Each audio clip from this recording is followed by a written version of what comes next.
Hi guys! Welcome to Ate Kosong Vlogs. So today, ipapakita ko sa inyo yung pinakabagong product natin na wheelchair lift, which is our wheel lift. So, bagong gawa itong showroom namin na for PWD wheelchair lift. We have 5 designs na pwede kong pakita sa inyo. Pero ngayon, I will just focus itong pinakabagong wheelchair lift na may gulong at meron siyang remote control na pwede kang mag-isa gumalaw. Pipindutin mo na itong power on. So, meron siyang speed, meron siyang ilaw, may busina siya.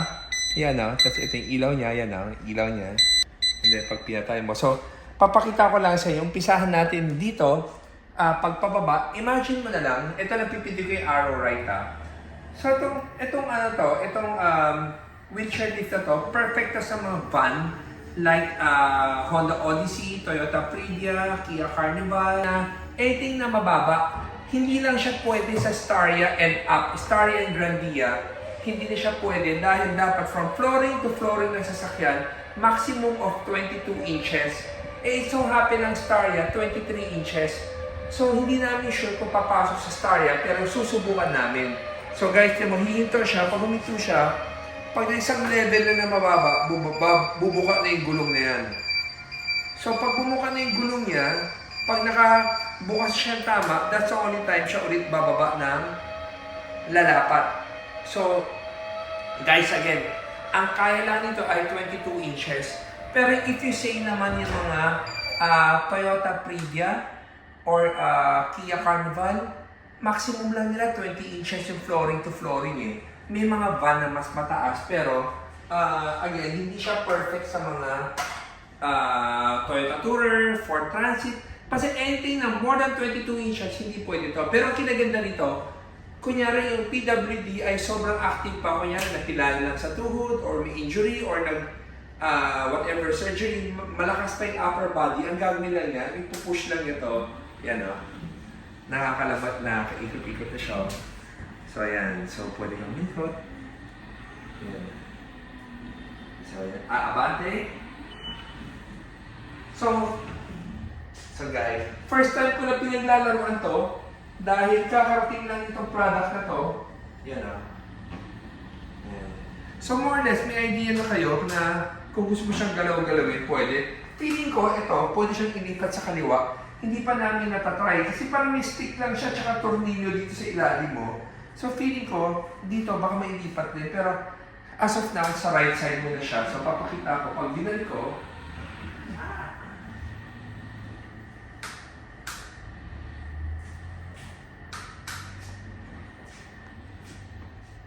ito yung mahirap-hirap eh.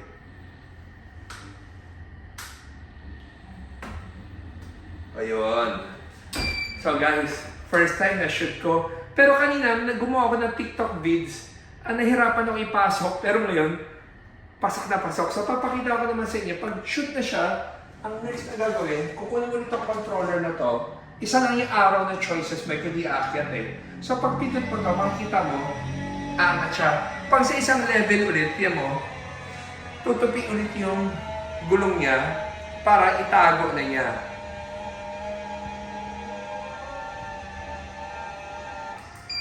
Okay. Yan So, pumapasok na siya mag-isa. Pagka umakyat na siya hanggang dyan, ang next move niyan ay aangat na. Pero habang umaangat siya, ito naman yung aangat din. Diba? Kasi nung pag tumatakbo siya sa sahig, nakababa rin siya ng mababang-mababa para ka lang nakaupo sa normal na upuan. Pero kung babalik ka na sa sasakyan, tingnan mo ito, aangat siya. Ayan, malapit na. So, ini-imagine mo, pumasok ang sasakyan mo, medyo naka-recline siya ng konti. Yan, umaangat na sa may paa. And then, magsisit upright na yung upuan. Yan umaangat na rin yung sandalan ng upuan. Para lang to give way kung papasok ka na doon sa van mo. Yan. So guys, pag natapos na, ito na yung original na seating, seating placement niya. Guys, it's a very new product. Natutuwa kami. Marami pa kami ibang pwede i-share sa inyo. Meron kami upuan na from the likod, which is the Bronability and Ricon, puro made in USA. Meron din kami supply na same with this, na may gulong pero ditulak, hindi siya yung power. Tapos meron din kaming wheelchair lift na yung lagi namin binablog, yung bumababa lang siya na walang gulong para sa mga PWD na nakakalakad pa. And lastly, meron kami isa pang wheelchair lift rin na walang kasamang upuan.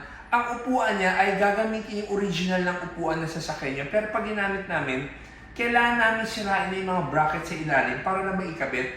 So magiging identical lahat ng, may mga taong OC kasi na gusto nila, iisa pa rin ang itsura. Obligado kami sirain yung upuan niyo para maikabit rin ng lapat na lapat. So guys, I hope nagustuhan niyo itong video namin. At kung sakali maging interested kayo at meron kayong inquiry, tawag lang kayo sa office namin at 3411-5858. So, right now, our vlog, we only focus on this new item pero marami pa tayong ibang available na design.